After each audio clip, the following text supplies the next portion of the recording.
Côté boucherie, on découpe avant qu'il ne fasse trop chaud. Jamais de bovin, réservé au lait ou au charrue, mais du porc, du chevreau, de l'agneau, toujours irréprochable de fraîcheur. Un boucher intoxiquant ses clients risque gros. La colère de la foule, le pilori, voire le gibet. Contrairement aux idées reçues, on s'imagine souvent que les gens au Moyen-Âge mangeaient de la viande avariée, qu'on ajoutait des épices pour masquer ce goût de viande avariée. On vendait la viande très fraîche. Ça, c'est une certitude. On a retrouvé tous les règlements de boucherie dans toutes les villes occidentales ou méditerranéennes. Et ces règlements sont absolument formels sur les délais de vente de la viande. Allez, du matin. Cette viande à nos palais semblerait proprement immangeable. Trop fraîche, pas assez racise, et pour cause. La règle la plus fréquente, c'est d'abattre la bête sur le point de vente aux yeux de tous et de la vendre rapidement, c'est-à-dire au plus tard le lendemain. Une fois la viande réglée directement ou à tempérament par une petite marque sur la taille, qui est l'ancêtre de nos cartes de crédit, on utilise différentes techniques de conservation. Qu'on choisisse de rôtir la viande, de la frire ou de la mijoter, d'abord, on la fait toujours bouillir. Et peut-être que ce bouillir, en fait, c'était comme une sorte de blanchiment, c'est-à-dire on plonge cette viande un petit peu gluante dans l'eau bouillante pour en fait la laver, la nettoyer, avant de la préparer.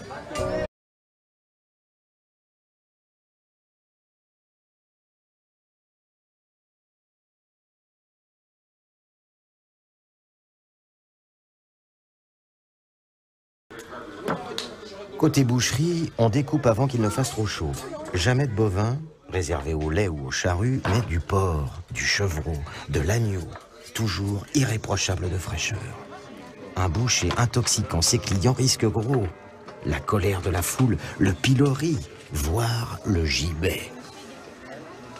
Contrairement aux idées reçues, on s'imagine souvent que les gens au Moyen-Âge mangeaient de la viande avariée, qu'on ajoutait des épices pour masquer ce goût de viande avariée. On vendait la viande très fraîche. Ça, c'est une certitude.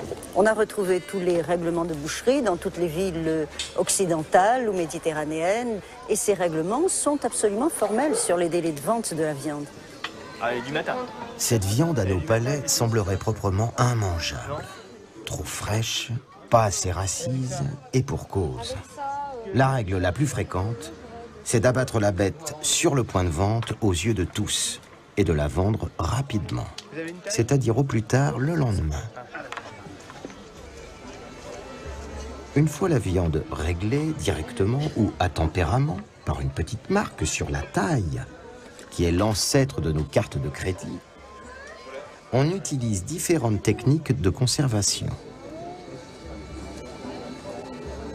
Qu'on choisisse de rôtir la viande, de la frire ou de la mijoter, d'abord, on la fait toujours bouillir.